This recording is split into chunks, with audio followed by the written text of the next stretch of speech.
I never thought much about my attic until my dog started acting strange around it. My dog, Max, is fearless. He chases raccoons out of the yard, barks at thunderstorms, and once tried to fight a lawnmower. But for some reason, he absolutely refuses to go near the attic stairs. It started a few months after I moved into an old house outside town. One night, I noticed Max standing at the bottom of the pull-down attic ladder. His ears were pinned back, and he was staring straight up into the darkness. Not barking, just staring. I called his name, but he wouldn't move. Then he slowly backed away. I figured maybe a squirrel had gotten up there. The next day, I climbed into the attic to check.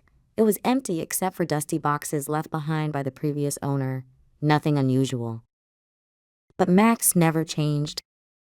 Every night around 2 a.m., he'd wake up and sit facing the attic entrance. Sometimes I'd find him trembling.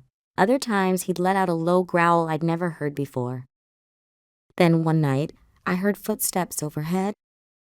Heavy footsteps. I grabbed a flashlight and climbed into the attic. The sound stopped instantly. I searched every corner. Nothing. As I turned to leave, my flashlight landed on something scratched into a wooden support beam. A sentence. "Don't look behind you." My stomach dropped. The wood looked old, like it had been carved years ago. Slowly, I turned around.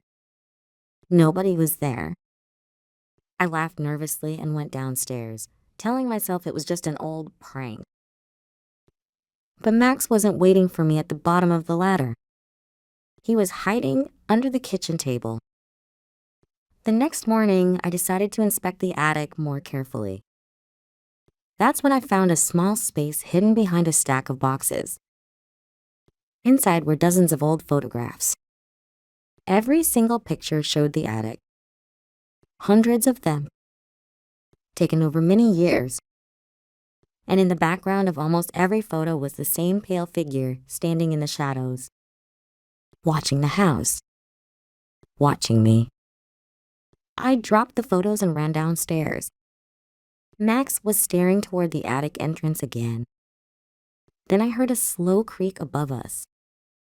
A single footstep, followed by another. I moved out 2 weeks later. Max has never acted afraid in another house. But sometimes, late at night, I remember those photographs. And I wonder why my dog always knew someone was up there before I did.